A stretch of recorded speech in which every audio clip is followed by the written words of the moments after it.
This year, I have heard more talk about Juneteenth.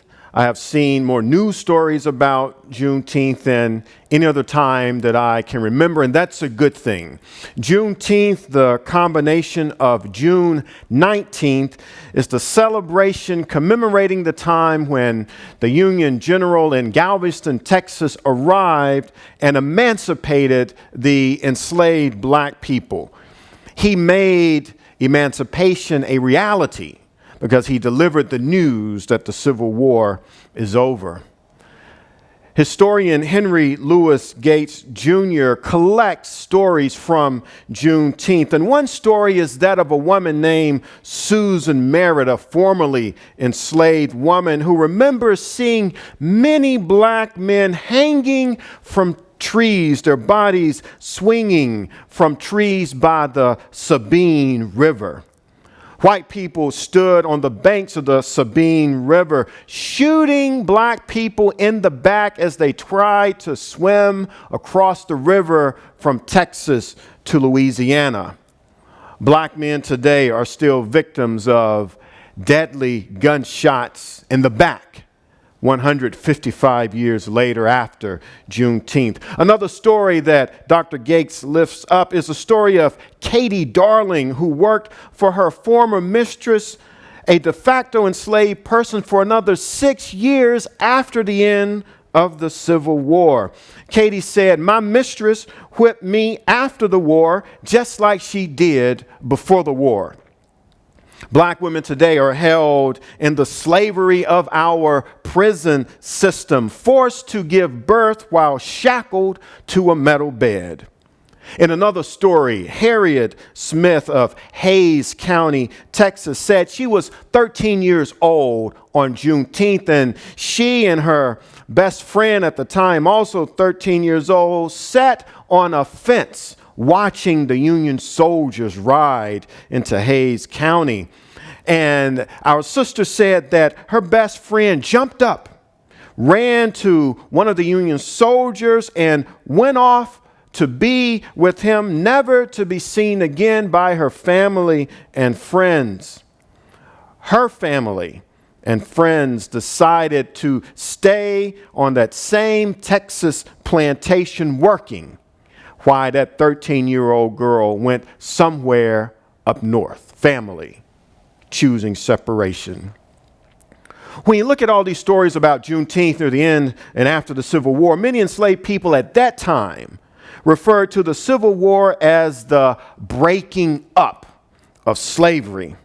The forced servitude between master and slave, between enslaved and the enslaver broke. The breaking up theme that these formerly enslaved people called the end of the Civil War, Juneteenth. This breaking up theme concerning family dynamics runs through the scripture that we heard this morning.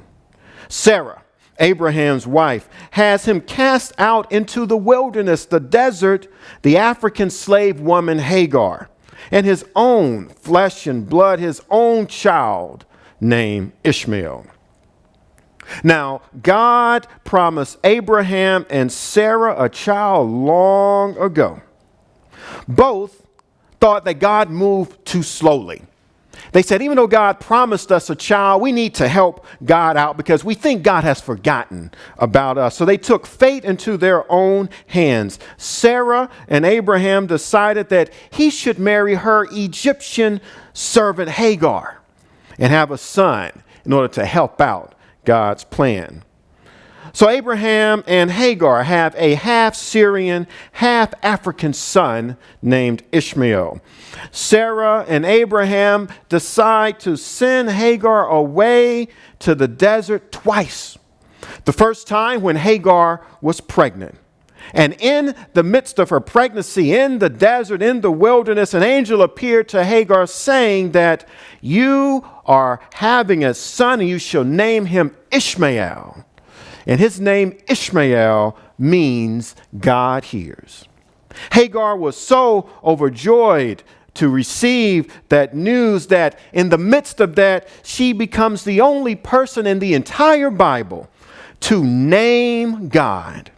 She names God Elroy, which means God sees. African Americans throughout the years find comfort in Hagar's story. God responded to Hagar by both hearing and seeing. The womanist theologian Monica Coleman, in her book, Making a Way Out of No Way, wrote that God is a God who is interested in the survival and the quality of life for black women. God gives people vision to see resources that promote their survival and quality of life, the right relationship with self, the world, and even with God. The womanist theologian Renita Weems sees parallels in the ways the larger culture uses financial, professional, and even academic power to exploit other women. It is in that context of financial security that we see the connection between Jesus' words in Matthew chapter 10, verses 34 and following. Jesus says, I have not come to bring peace, but a sword. For I have come to set a man against his father, and a daughter against her mother, and a daughter-in-law against her mother-in-law, and one's foes will be members of one's own household. Whoever loves father or mother more than me is not worthy of me, and whoever loves son or daughter more than me is not worthy of me. Wow! Did Jesus really say that? This sounds like something Jesus would never say. We find it hard to believe that Jesus says, I come not to bring peace, but a sword, and to set father against son. The crux of what Jesus says in Matthew's gospel is about security. When we look at family structure back in the ancient Near East, it was family that provided security. Family determined your social status. Family was your 401k. It was your retirement plan. It was your social security. Family was your job. Family was your education. Family even dictated your neighbors. So in that context, family equated to religious, social, commercial, and economic security. There was safety in the family. And so Jesus begs this question: do you love your family? Do you love your security more than you love me? Would you rather have family security as opposed to God security? If we sing the song, I have decided to follow Jesus, then we have to sing the song right before the gospel this morning, where he leads me, I will follow, even if we follow Jesus, knowing that he will lead us to death on the cross. Jesus comes to separate us from our false securities. Jesus is not a proponent of breaking up families. What Jesus is most concerned with is forming right relationships. I mentioned early in the sermon that black Americans during the time of the Civil War and afterwards called that war the breaking up. One sure sign of the breaking up is the phrase, no way. God makes a way out of no way. God delivered Hagar from banishment.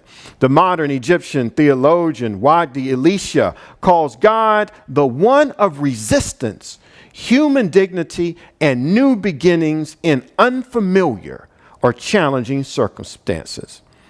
When is the last time you said, no way? There is no way I can do that. I have found myself saying no way a lot during these past 3 months. And that's a sure sign that we are living during breaking up times. There is no way that Confederate monuments can come tumbling down. They are. There is no way that Republican Mitt Romney will march in a protest and then tweet Black Lives Matter. It happened. There is no way corporations like Twitter, Nike, and Target will have Juneteenth as a paid holiday. It happened. These no way moments on the national stage need to make us acknowledge the breaking up and the no way moments in our and in your personal life. Perhaps you're saying, there is no way my life will get better. It will. Maybe you're saying, there is no way I can pass this graduate entrance exam. You will. There is no way that I can imagine speaking to my sibling again. You will. There are a litany of no ways. There is no way life can return to the way it was before, but perhaps it can return to something better, something new. It will. The story of Hagar and Ishmael reminds us that we serve a God who sees and hears. This means there is no turning back, because turning back will be turning to the way it was. But God is a God who moves forward. I have decided to follow Jesus, the cross before me, the world behind me. No turning back. No turning back.